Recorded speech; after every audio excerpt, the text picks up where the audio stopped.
is Home Safety. Thank you for tuning in. My name is Sabina Mandi and you are welcome. We all have mental health.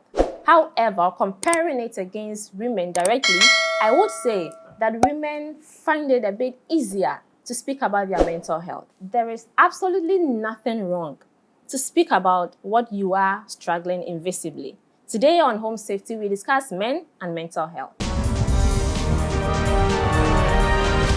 We have with us Apostle Theophilus Jeffries, the lead pastor and founder of EFCCI Spintex. He's the president and founder of Accra College of Professional Coaching, ACPC. He's a certified life coach, your transformational motivational speaker. He's a success coach, your emotionologist. Wow, I like that. Yeah. Your behaviorologist, your marriage and relationship counselor, your love hygienist, your emotions doctor, your mind specialist, your personal and family financial consultant. I know you want to meet him. Let's meet him now. You're welcome. Thank you very much for having me here. Wow, I'm so taken aback with all these things you do. You take it all in at once? Well, one at a time, because you can't do all at a go. But when the time comes, opportunity presents itself, we take it like sections. Seamless. Like today I'm here, I'm going to be talking basically from an expert point of view as a mind doctor. You see, so as a mind doctor, there's a lot we understand about neuroscience. Neuroscience has a blend of mental health, mental issues. So blended with my capacity as a certified life coach, these are all going to play a major role in my communication with you today. Wow. I wish I'm directly related to this man in a way. Well, I guess then your mental health is so stable, I must say. Well, mental health for everybody, it depends. It's a choice. It can be stable at all times because something, everyday emotions. Everybody experiences everyday emotions where disturbances, discouragement, stress, fatigue here and there. So once in a while, there'll be some turbulence you would have, but your knowledge and your expertise helps you to be able to cap it. So I, as a specialist, I can decode, I can notice quickly, and then I apply what I need to apply. And then that's why I was even saying that I need to get you to a laughing mood, to laugh a little before you even start the show, because laughter is therapeutic. It relaxes the mind and then the nerves. I get it. Yes. That being said, generally, what would you say mental health is? Okay, so there's a confusion between mental health and mental illness. Exactly. Yeah, people interchangeably use them. Yes. Now, mental health has to do with a complete wellness of a person's mental and emotional being. True. So where you are mentally and emotionally stable, you are mentally and emotionally hygienic. But most people are not mentally hygienic, emotionally hygienic. Wait, do we have mental hygienic? Oh, yeah, because you have to have a sound mind. Okay. Wow. How you sanitize your hand. You know, when the COVID came, you have to use sanitizer so that you don't have viruses. There are mental viruses that can affect your thinking, wrong belief, irrational beliefs, wrong concept. Most of these things are viruses that can affect your thinking. And once your thinking is affected, it affects the way you relate as a human being. So the mental illness are by CDC, the Center for Disease Control. They define mental illness as the conditions that affect a person's ability to think, to feel, and to conduct themselves properly.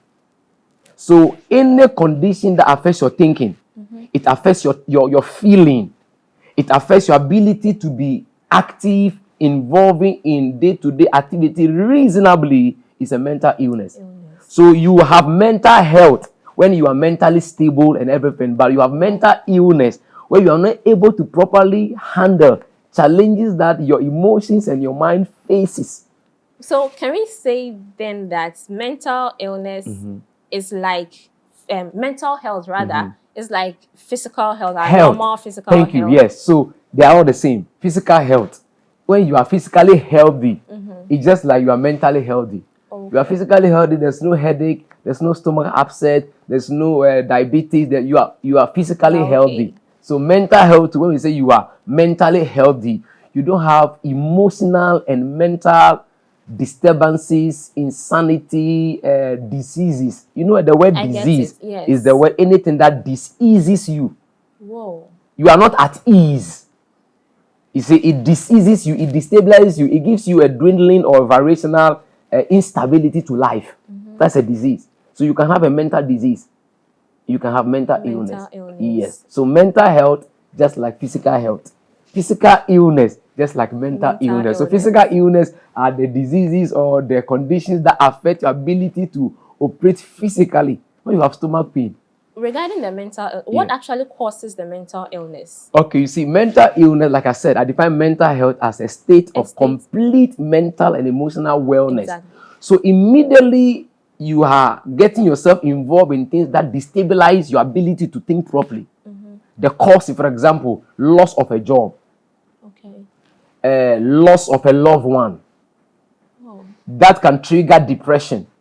That can trigger anxiety. So the cause is not necessarily depression or anxiety. It is the loss of something. That causes. So these are, you see, cause and effect. So when I'm seeing depression is just like the fruit we are seeing. But what caused it? What caused it? Yes, so something brought depression into existence. I get it. You were depressed. Why were you depressed? That's why you are different types of depression.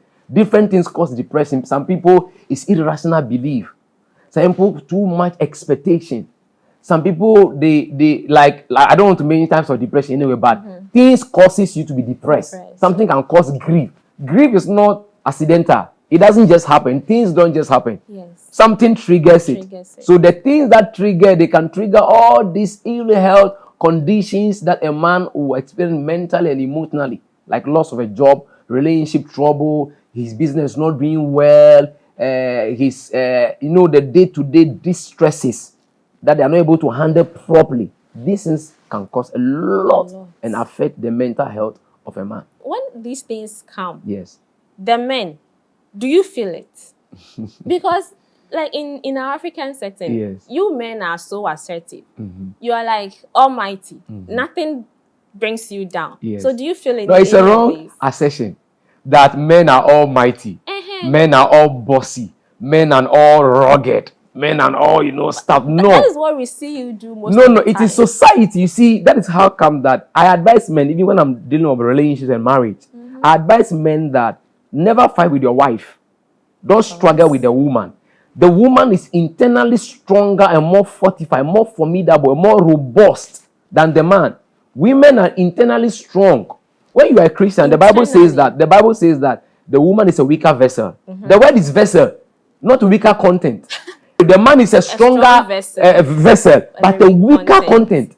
So men are not strong within, but they don't even know.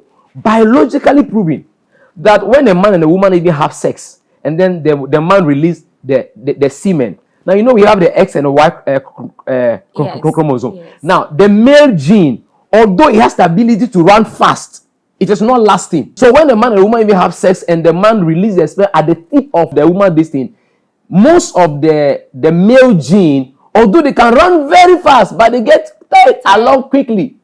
That's how come we have more female born than more males. Stillborn babies. More males die. Stillborn babies. When you say they have given birth, more males die because they are weak. Biologically proven, the male gene, although it runs faster, it is weak. Hey. And even child killer diseases kills more males than females. So the man is not strong. Do you know why when men and women have conflict, the man leaves the house? He doesn't want to return. For now on, we are made to believe that it's because you don't want to hit the woman, so you leave. No, you see, those are okay. You see, when you are dealing with anger issues, we have the flight response, we have the flee response, we have the freeze response, we have the fight. Some people want to fight. Okay. Some want to what? The flight response. You want to just run away.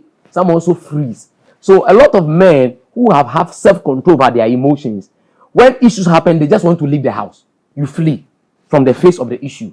But you see, I'm saying that because they don't have energy to fight. Men don't like trouble. Men don't like stress. Women like the trouble more. It's not that women like trouble. They are built for it. Women are complex. That's why they don't even understand themselves. This is becoming too much. They don't even understand themselves. They are complex. So the woman leaves the house. She wants to return quickly. I want to come back home. She wants to come back home and face the man. But the man leaves the house. He wants to come back later in the night. When you are asleep. Yeah, when you are asleep, he wants to come back because he's avoiding conflict.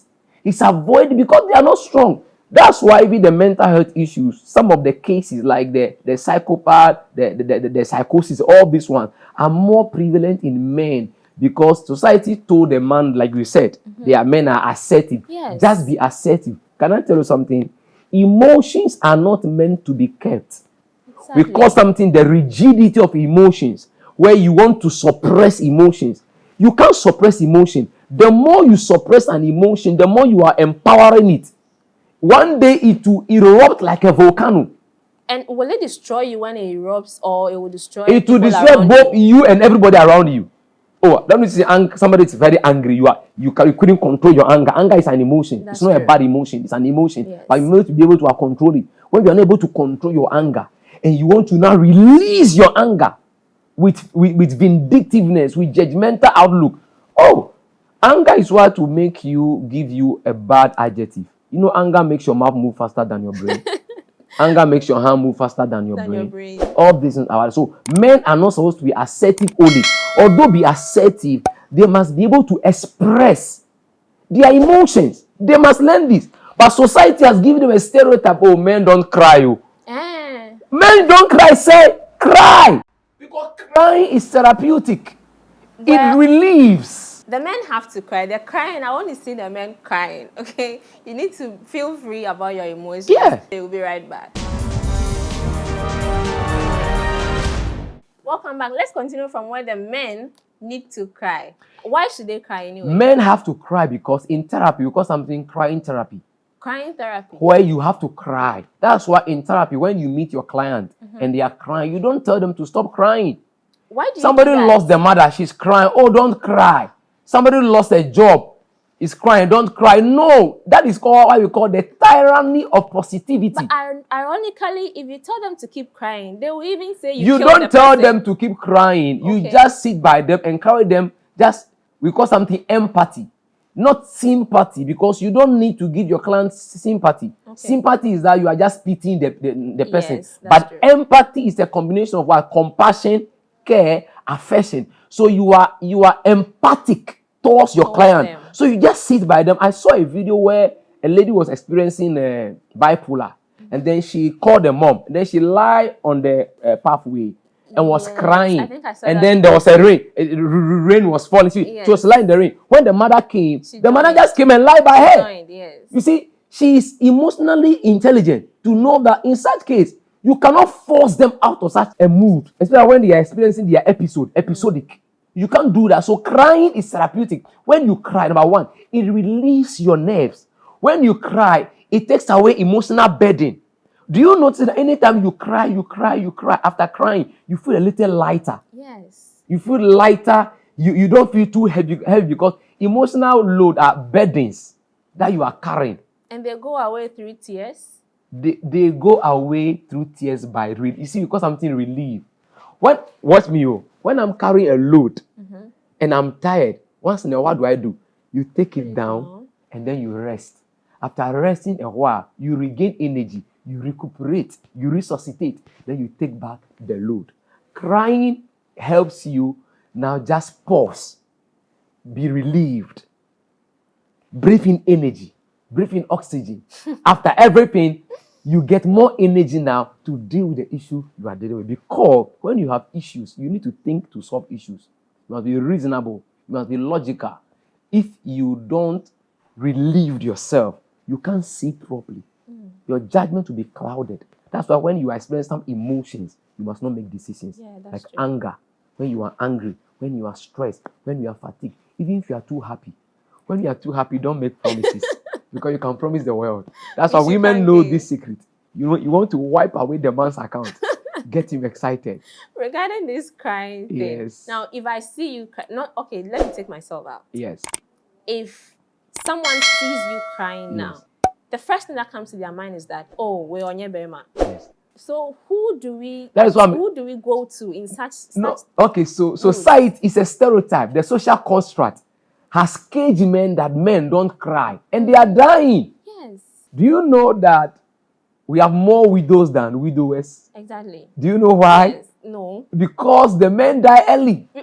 And why? Why? Because every emotion you experience affects an organ in your body. Really? That's why when you were young, when you get frightened, you can wee on yourself. Do you know why? Fright affects your kidney. Hey. Yes, anger affects your lungs. Just like how you smoke. How smoking is bad to your lungs and your heart. The same way fatigue, stress, depression is bad to your lung. Every emotion you experience affects your organ. So a happy organ, happy emotion. Sad emotions affect your organs. Wrongly, because your emotions are product of the hormones in your body. That's how come by if you want to be happy, you need the happiness hormones. Dopamine, oxytocin, serotonin, and what? Endorphin. These are the 4 major happiness hormones. And they operate within your body. They are hormones and they are hormonal stuff. So if you are not able to get your system exciting to produce this happiness hormone, you're going to have the shock of your life. Hey. If you want me to go a little further, our mind and our body has been wired to defend us. So they relate and they react to every life situation as a threat. As a threat. Pain of bills is a threat. Pain of school fees, your mind says you are under threat. Hey. That's why if you are owing somebody, you remember that you're owing somebody, your heart can skip. Do you know why your heart will skip? Because your mind treats that information as you are under threat. Then the whole life we are living is a threat. Those are stress. These stresses and stresses. So when that immediately your body senses that it's under an attack by paying bills, a demand, an expectation, because men, you have to take care of your family, pay bills, your children, and women. A lot of guys, you go and work per day for 70 Ghana, only to come and give 60 Ghana to a girl. Let me continue. The men, you go hard work. You are expecting too much from them. In anger therapy, we call something expectation model, where expectations can trigger anger. People's expectation of you can trigger anger. People's expectation of you can depress you. I don't know where you are from, but you see, this city you are, maybe let's say you are from Koforidua, and then you came into the city. Perhaps you know all your siblings and say, Sister Abina is in Accra. Yes. Oh, she's on TV. She's a presenter. So they having expectation of you that you must bring them more money. Do you know that even thinking about that can depress you? Sure. Because they have so much expectation of you to a point you just break down. A lot of men are breaking down even mentally because of the expectations family, friends, siblings are having on them. But so why do you fight it back, the men? Why do they always fight it?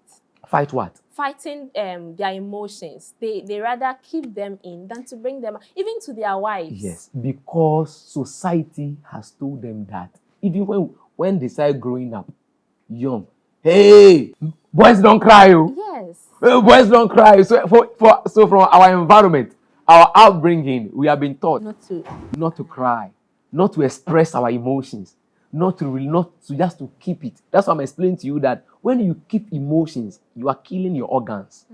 When you keep emotions, do you know that's why men have the stroke is more common in men than women? The emotions? No, stroke. Do you know men experience stroke more frequently I know about than women? Why? Is it because of that? Oh yes, because you see your emotions. When you keep it and you are stressed, stress can give you depression. Stress can produce what you call high blood pressure. And I was giving you an example when I was explaining that your body reacts to all these things as a threat. Yes. So once your body senses threat, there's a part in your mind called your hypothalamus. Your hypothalamus will set an alarm inside your body that you are under attack. So through nerves and hormonal combination, there will be a surge of the stress hormones, cortisol and your adrenaline. They'll release a lot of this cortisol and the adrenaline. So your adrenaline comes up high. Once that comes up high, your heart rate increases, blood pressure increases. And if you keep exposing yourself to such high stress hormones, cortisol and adrenaline, your body will begin to grow weaker.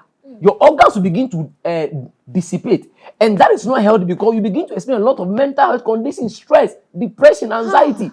And these things kill men the most. That's why the best thing a man needs is peace of mind, not respect. What kills most men the most is not disrespect, it's peace of mind. So I teach the men these days that if you want to find the kind of woman to marry is the woman that will give you peace. Peace of mind. Without peace of mind, because you are already stressed, there's too much demand on you. And most of them have not learned to cry. Release your emotions. Talk to your friends. You have to tell them this more. I mean, they have to, at least to their partners. Yeah, to their partners. Or partners. even their mothers. Good. They should be able to But do you think that the women we are marrying today are ready to listen to us? Topic for another. You think that they are you know, I said that they say behind every successful man is a woman, isn't it? Yes. Let me, I'm not against women. On record, I'm not against women, but I'm just teaching. Behind every frustrated man is a nagging woman. That's true. Behind every wretched man is a selfish woman. Oh, yeah, you're describing the women. I'm describing. When you see a wretched man, you can always find a selfish woman behind. When you see a man who is so frustrated, it's a desperate woman. When you combine this in, but see, when you see a man who is responsible, it's a woman who gives the man peace. Most responsible men are married to women who give them what? Peace. They understand the man. The man goes out to fight. He fights everybody to make money. He fights on the street, fight in the shop, fight everything. He returns home. And the home too is a boxing ring. The home becomes a boxing ring, and that even causes more mental health illness for the men. We have to continue this conversation. It's getting quite interesting. So stay tuned for part 2.